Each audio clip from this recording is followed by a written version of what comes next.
Saya ditugasi untuk menyampaikan tentang peran identifikasi pasien yang benar untuk mencegah medical error dan medication error.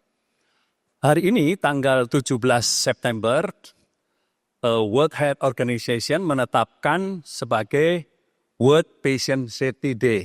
Jadi hari keselamatan pasien sedunia. Tahun 2024 itu temanya adalah Medication Without Harm. Jadi bagaimana pemberian obat yang tidak mencederai pasien, tidak menimbulkan kerugian pada pasien. Ya. Dan fokusnya adalah pada bagaimana rumah sakit mengelola obat-obat yang high risk, namanya high risk medication. Bagaimana, ya kalau contoh high risk medication seperti misalnya insulin, ya, warfarin dan sebagainya, yang kalau kita salah menggunakan maka pasien mengalami KTD. Apa Bapak Ibu ya KTD ya? Kejadian yang tidak diharapkan, bahkan sampai sentinel event. Apa sentinel event? Kejadian sentinel, yaitu dampaknya pasien bisa apa? Meninggal, cacat, ya. Nah, itu sentinel event. Jadi tema 2024 adalah Medication Without Harm. Mengapa itu perlu saya sampaikan? Karena ini terima kasih Dr. Jack sudah ngasih kesempatan saya untuk menyampaikan bahwa bagaimana bahwa hal yang kecil, identification yang benar bisa mencegah medical error dan medication error.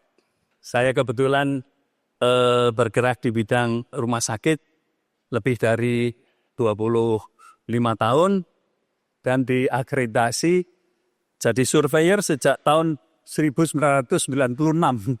Jadi sudah berapa tahun? Sudah kelamaan.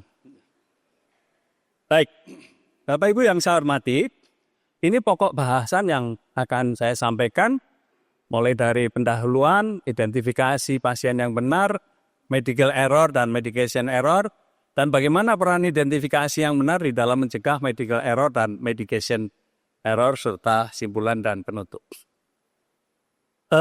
Pertanyaan yang ingin saya sampaikan pada Bapak Ibu, sebetulnya seberapa penting sih identifikasi pasien yang benar dalam pelayanan rumah sakit? Seberapa penting? Apa yang terjadi kalau misalnya seorang dokter bedah melakukan operasi, tidak melakukan identifikasi pasien? Ibu, atau kira-kira ya? Bisa salah pasien dong. Operasi salah pasien. Terima kasih, luar biasa. Tepuk tangan Bapak Ibu. Kalau operasi salah pasien itu fatal tidak? Sangat fatal. Dan kemudian yang terjadi apa? Pasti dokternya akan dituntut. Rumah sakitnya dituntut enggak? Dituntut juga. Bahkan kadang-kadang dinas kesehatan juga ikut dituntut yang enggak ngerti apa-apa. Indonesia kan zamannya begitu. Kalau nuntut dari bawah sampai ke atas. Mungkin Menteri Kesehatan. Kalau Tuhan pun mungkin akan kena tuntut juga ya. Karena di Indonesia modelnya sedang begitu. Tuntut-nuntut. Dan kita harus sadar, kita di Indonesia masyarakatnya ini sekarang makin lama makin suka menuntut rumah sakit. Ya. Jadi oleh karena itu identifikasi pasien ini menjadi sesuatu yang sangat penting. Karena adalah langkah yang awal yang krusial.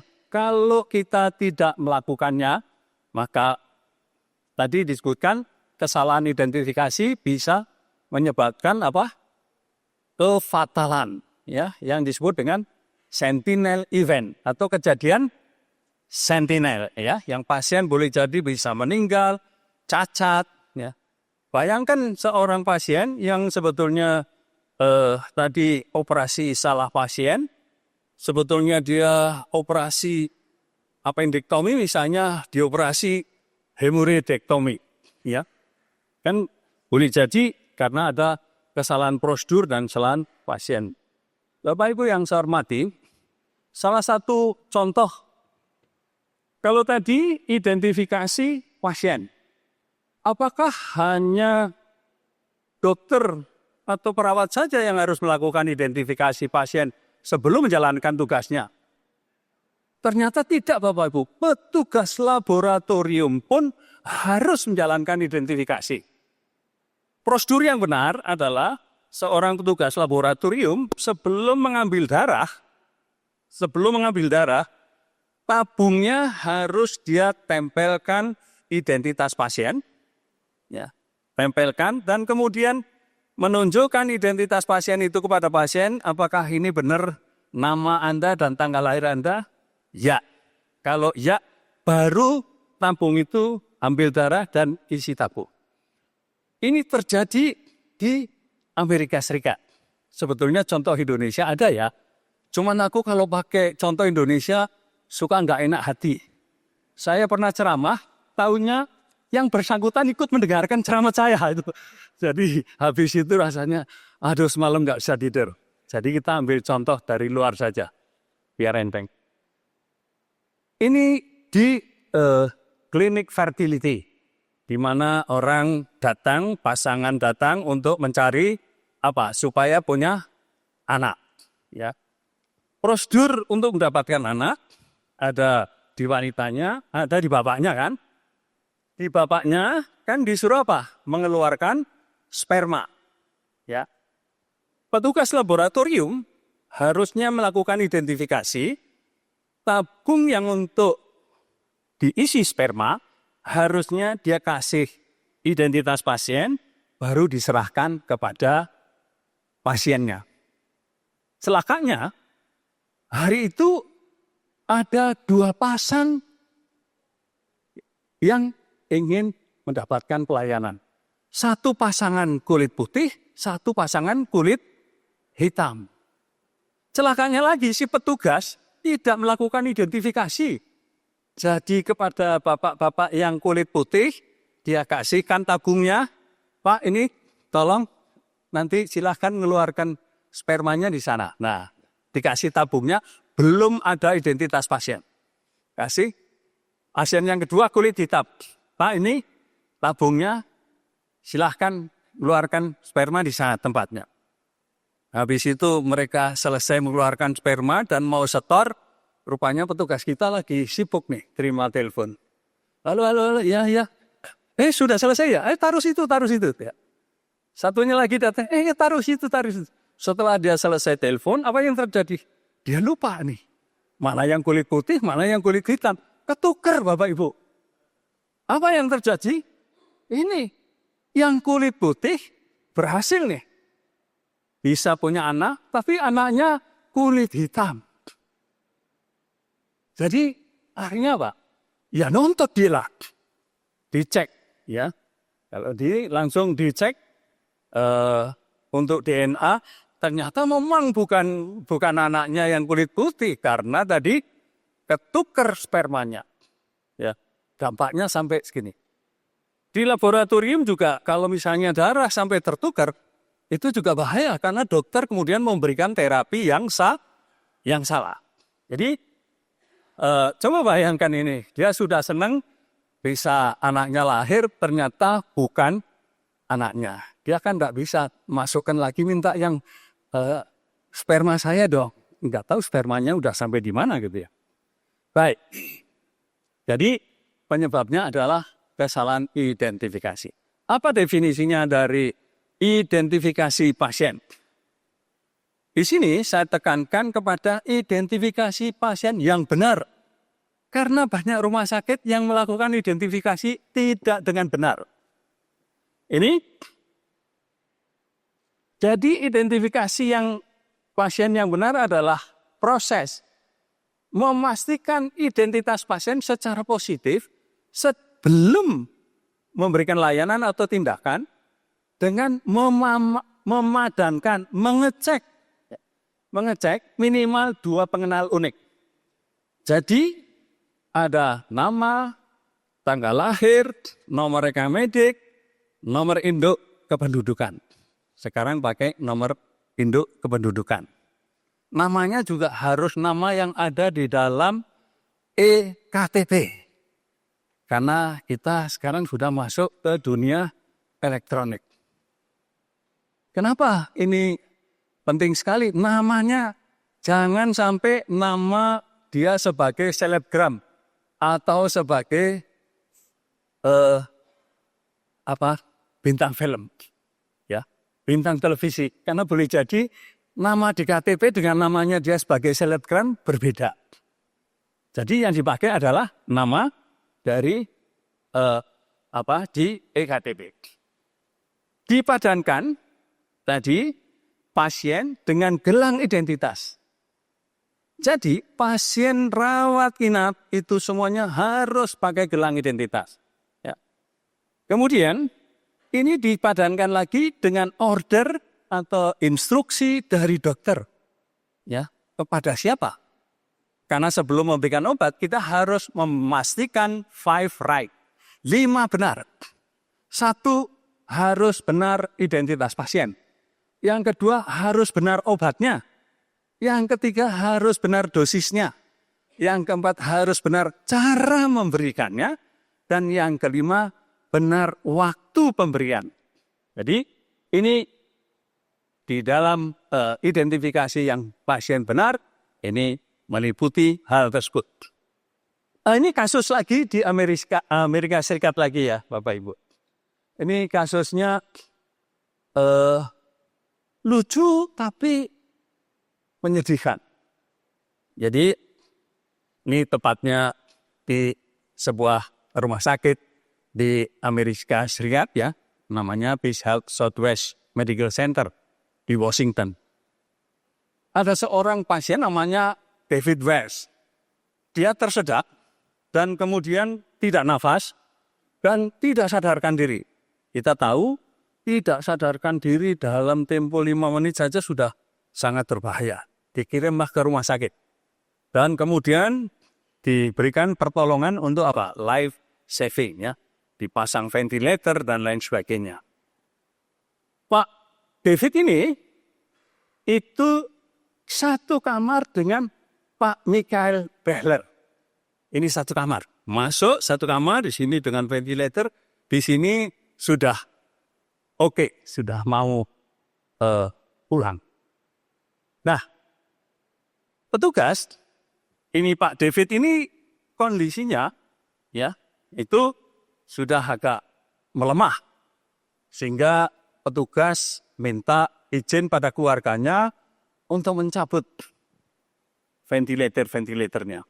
Dia tidak melakukan identifikasi, petugas teleponnya bukan kepada keluarganya Pak David untuk minta izin, kan tidak sadar ya. Tapi kepada keluarganya Pak Behler yang sehat walafiat. Lah si keluarganya Pak Behler diminta izin, minta izin kami dari rumah sakit mau mencabut semua alat bantuan hidup. Lah dia tahu orang sudah baik, dah mau pulang. Oh ya oke gitu. Ya sudah oke, langsung dicabut ini. Jadi life supportnya David Wells dicabut semua, langsung meninggal dunia, Bapak Ibu. Tentu saja keluarganya nuntut, ya. Lah si keluarga yang diminta izin, ya dia disalahkan, nggak mau, dia ketawa-ketawa. Loh orang keluarga saya udah baik kan kok, ya oke saja. Kesalahannya adalah rumah sakit atau petugas tidak melakukan identifikasi. Apakah dia orang keluarganya dari David Wells apa tidak? Jadi main selonong aja langsung minta izin. Bapak Ibu, ternyata kesalahan identifikasi penyebab utamanya adalah main selonong. Nah, ini, jadi tanpa melakukan prosedur yang benar. Kalau kita lihat ya di seluruh dunia kasus-kasus kesalahan identifikasi hampir terjadi terus sampai sekarang Bapak Ibu.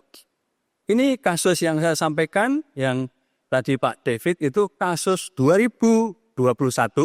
Sekarang sidangnya lagi berjalan. Ya. Jadi saya belum bisa ngomong mau dihukum berapa tahun tuh petugasnya.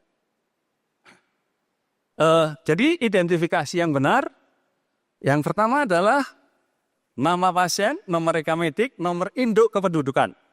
Ini berubah ya Bapak Ibu karena ada Permenkes 24 2022 tentang rekamedik. Mau masukkan apa? NIK. Tempo hari ada rumah sakit yang tanya ke saya, kalau ngasih NIK-nya apa pasiennya boleh dong? Ya boleh, wong ini peraturannya kok. Rumah sakit karena ini baru mestinya menyampaikan bahwa berdasarkan Permenkes 24 2022 maka kita minta NIK. Kalau dulu kan nama, tanggal lahir, dan kemudian nomor rekamedik.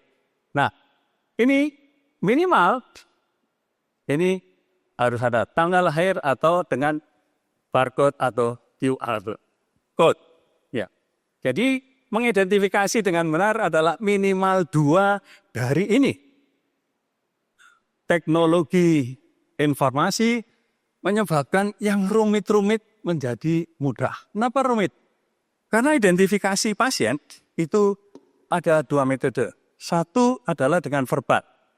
Setiap sebelum kita melakukan tindakan, mau nyuntik, mau ngasih obat, mau ngasih makanan, harus nanya, mohon disebutkan nama dan tanggal lahir. Nanti datang petugas lagi, tanya lagi, mohon disebutkan nama dan tanggal lahir. Datang petugas lagi, tanya lagi sama pasien. Lama-lama pasien sebel. Sebelum petugas nanya, mau tanya tanggal lahir kan sama nama kan? Ini, lihat ini di tempat saya sudah ada. Itu karena verbal. Ya. Terus yang kedua apa? Visual. Dengan melihat ke gelang pasien. Solusi yang paling mudah dan cepat adalah apa? Ya dengan teknologi informasi. Ya. Hanya dengan satu klik sudah langsung terdeteksi identitas pasien dengan benar dan pasien tidak sebel. Karena pelayanan pasien sekarang adalah tren seluruh dunia adalah patient center care. Pelayanan berfokus pada pasien. Walaupun teknologinya hebat, tapi kalau pasiennya kurang berkenan, susah juga. Salah satu, mungkin ini Pak Mustamakin, saya sejak tahun 2000 itu memperkenalkan SIM elektronik kepada dokter-dokter di Indonesia. Ternyata khususnya yang senior, mereka biasanya resisten. Yang senior. Kalau yang junior senang gitu ya. Yang senior resisten. Untuk mengatasi resistensi biasanya kita kasih perawat lah untuk membantu. Sudah diberitahu nanti hanya 1 bulan, 2 bulan. Kenyataannya apa? Sudah 1 bulan, 2 bulan, itu perawatnya nggak boleh ditarik lagi. Tetap saja di situ. Apalagi kalau perawatnya cantik. Waduh celaka itu. Nggak bakal boleh ditarik dan nanti ribet itu. Yang muda, senang. Ya. Tapi kelemahan kita di Indonesia, dokter-dokter kita yang sudah menggunakan teknologi informasi, pada waktu anamnesis, ya, dia melihat ke keyboardnya. Tidak melihat ke pasien. Jadi anamnesis yang dilihat keyboard karena sambil anamnesis sambil memasukkan. Sehingga ada rasa kurang nyaman dari pasien. Di negara lain, negara tetangga kita tidak demikian. Ada dokter tetap menulis dulu resumenya, baru setelah pasien keluar dia memasukkan ke sistem. Jadi antara satu pasien dengan pasien lain itu dia tidak langsung masuk, tapi nunggu dulu sampai dia memasukkan ke sistem. Jadi pasien merasa nyaman. Sehingga yang terjadi apa? Pasien kita banyak memuji-muji dokter yang tetangga kita. Karena itu tadi, hanya hal sepele. Tapi barangkali ada solusi, yaitu aplikasi voice to text. Kalau voice to text, nanti tetap ada waktu untuk setelah pergi, kemudian nanti baru mengoreksi rekamannya. Saya kira itu yang harus kita perhatikan karena era sekarang adalah patient center care. Bapak Ibu yang saya hormati, jadi minimal 2 identitas. Tidak diperkenankan sama sekali menggunakan nomor tempat tidur, nomor kamar, ya, dan juga penyakitnya, diagnosisnya. Ini sumber kesalahan adalah di sini karena menggunakan identitas yang berubah. Saya melihat masih ada rumah sakit yang menggunakan apa? Umur. Bapak Ibu, umur boleh enggak sebagai identitas? Boleh tidak umur? Kenapa tidak boleh? Kenapa boleh? Ayah, umur. Identitas kan sesuatu yang tidak boleh berubah sama sekali. Kalau umur berubah tidak. Berarti boleh tidak? Dilarang. Tapi kenyataannya banyak dokter yang nekat. Karena apa? Nanti orang IT-nya yang ditekan. Lu pokoknya umur. Karena kalau tanggal lahir, aku masih mikir nih. Kalau tanggal lahirnya segitu, umurnya berapa ya? Ternyata IT-nya kalah ini. Jadi masih ada rumah sakit yang pakai umur. Sedangkan ini di Permenkesnya harus, ya, itu sekarang sudah jelas. Nama lengkap, nomor rekam medik, NIK, dan tambahannya adalah tanggal lahir yang kalau di yang lama. Jadi Bapak Ibu, verifikasi harus dilakukan langsung oleh tenaga kesehatan yang akan melakukan. Kalau tadi dengan langsung dengan apakah QR code atau barcode, maka dengan alat yang simple bisa segera teridentifikasi dengan benar. Masalahnya beberapa rumah sakit mengatakan, waduh harganya itu ya. Nah, itu kita nggak tahu nih masalah harga ya. Baik, jadi dicocokkan antara gelang identitas, dokumen medis dengan kalau itu obat atau lab ya atau darah termasuk tadi sperma dan lain sebagainya harus dicocokkan dengan menggunakan tadi barcode atau QR code ya tergantung dari teknologi yang dipakai. Tetapi menurut saya ini adalah solusi yang praktis, cepat, dan kemudian tidak menyebalkan pasien. Karena tadi kalau dengan metode verbal, itu ternyata banyak pasien yang mengeluh. Ya, ada lagi yang mengeluh, kebetulan perawatnya sudah kenal dengan pasiennya, kok setiap datang masih nanya, tolong disebutkan nama dan tanggal lahir. Ya enggak kenal saja itu. Nah, itu juga problem ya. Oke. Baik. Strategi yang utama di dalam patient centered care adalah edukasi dan bagaimana keterlibatan pasien. Tadi menyebutkan identitas ini merupakan keterlibatan pasien. Mengkonfirmasi prosedur. Jadi kalau kita mau melakukan operasi misalnya appendektomi, maka petugas harus mengkonfirmasi prosedur. Ibu mau dilakukan operasi apa? Dia harus jawab, oh appendektomi ini apendik saya mau diambil. Nah, harus dikonfirmasikan. Sebab banyak kasus terjadi operasi salah prosedur. Pasien yang mestinya dilakukan misalnya appendektomi dilakukan hemorrhagostomi karena tadi tertukar pasiennya. Ya. Dan ini satu yang harus dan wajib dilakukan adalah menggunakan surgery safety checklist sebelum melakukan suatu tindakan atau prosedur. Wajib hukumnya. Karena kalau tidak menggunakan checklist dari WHO, surgery safety checklist, maka ada 3 kemungkinan yang akan terjadi dari KTD. Yang pertama, operasi salah orang. Yang kedua, operasi salah sisi. Mestinya yang dioperasi mata kanan, yang dioperasi mata kiri. Mestinya yang dioperasi telinga kanan, yang dioperasi telinga kiri. Dan itu di Amerika pun terjadi terus sampai sekarang. Karena ketidakpatuhan dari staf medis terhadap surgery safety checklist. Kuncinya ada di time out sebelum petugas melakukan insisi kulit. Ya. Nah, strateginya tadi sudah saya sampaikan.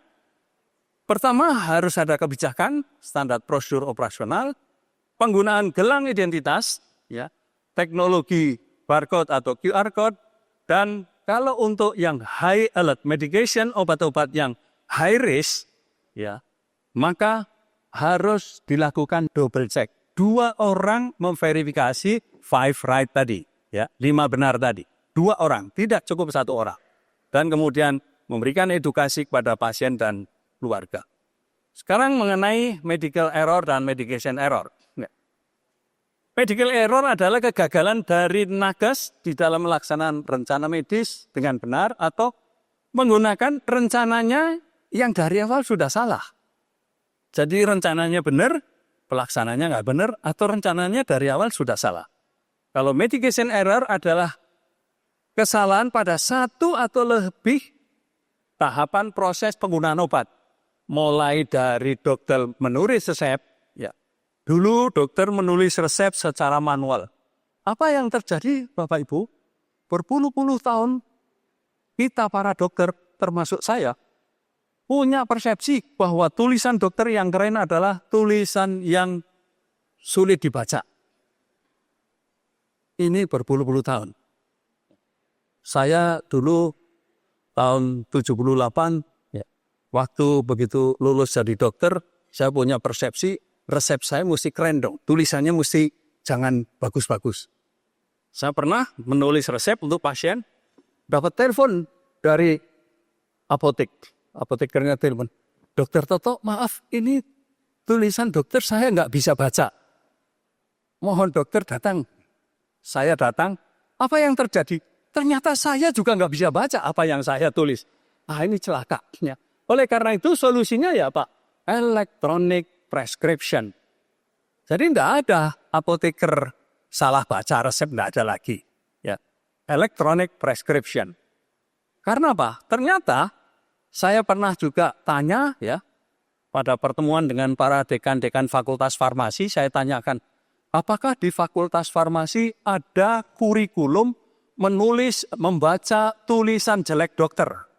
Ternyata apa jawaban mereka? Tidak ada sama sekali. Itu adalah ilmu hitam katanya. Jadi para apoteker membaca tulisan jelek itu memakai ilmu hitam karena di fakultas tidak diajarkan. Jadi solusinya adalah electronic medical record. Bapak Ibu sekarang rumah sakit sudah diwajibkan untuk melakukan electronic medical record. Ya, sebetulnya aturannya udah 2022, ya sudah mundur. Nah, sekarang sudah deadline-nya sudah ada. Jadi mau tidak mau rela atau terpaksa penggunaan electronic medical record ya dan digitalisasi rumah sakit sudah harus membumi di seluruh Indonesia. Baik. Jadi kesalahan tadi medical error maupun medication error sudah saya sampaikan. Bagaimana hubungannya? Bagaimana mencegah kesalahan diagnosis dan pemeriksaan? Kuncinya identitas pasien mesti benar dulu. Karena kalau ini tidak benar, nanti ke belakangnya pasti salah semuanya. Contoh hasil CT scan pasien A tidak boleh tertukar dengan pasien B. Berarti apa? Petugas di radiologi juga harus memastikan apa? Identitas pasien. Jadi bukan hanya dokter perawat, tapi juga petugas laboratorium, petugas radiologi, ya, patologi anatomi dan seluruhnya. Ya. Mencegah salah prosedur dan salah lokasi tadi. Sebelum melakukan operasi harus memakai checklist namanya surgical safety checklist. Dan sebelum melakukan insisi harus melakukan apa? Time out. Ya. Ini juga jangan sampai juga salah pasien di dalam tindakan penunjang. Ya. Ini kadang-kadang dan yang sering berakibat fatal adalah pemasangan untuk kateter. Masang kateter pada pasien yang salah. Bayangkan Bapak Ibu, orang laki-laki dipasang kateter itu sakitnya luar biasa loh. Ya. Belum pernah merasakan kan? Iya belum, saya juga belum. Tapi kalau masang sudah sering ya. Jadi kalau masang masih lihat gimana sakitnya. Baik. Ini untuk medication error sudah saya sampaikan tadi mulai dari peresepan, prescribing, dokter menulis resep, penyiapannya, dispensing, ya, pemberiannya, dan sampai kepada monitoring. Semuanya mesti benar sesuai standar WHO tadi, ya. Medication without harm, targetnya adalah menurunkan angka medication error 50% dalam 5 tahun. Tapi di Indonesia gaungnya kurang dan medication error masih saja terjadi. Dan ternyata kuncinya adalah dengan digitalisasi. Ya. Karena dengan elektronik itu ada power untuk memaksa. Sekarang Bapak Ibu aja kalau kita beli tiket, ya, di situ ada persyaratan untuk mengisi. Ya. Kalau isinya belum lengkap, apa kita bisa naik? Gak bisa naik. Kalau elektronik medical record, kalau dokternya, kalau yang pakai paper, anamnesisnya nggak diisi, diagnosisnya diisi, nanti lainnya nggak diisi, masih bisa naik. Kalau elektronik, nggak bisa. Ternyata sejawat dokter itu paling bagus kalau dipaksa lewat digitalisasi. Baik, jadi ini kasus nyata. Tadi ini pasien ya mestinya dioperasi mata kiri, kemudian mau dioperasi mata kanan. Jadi ini terjadi termasuk di Indonesia. Ini terjadinya di negara maju nih ya. Ini di Swedia. Pasien lansia harusnya dioperasi mata kanan, ya toh. Karena ada nama yang sama, petugas itu memanggil pasien dengan nama saja. Sehingga yang dia bawa ke kamar operasi adalah orang yang namanya salah. Jadi sudah dipremedikasi, udah nggak sadar langsung dioperasi. Setelah selesai operasi baru tahu bahwa salahnya adalah bukan operasinya yang salah, orangnya yang salah.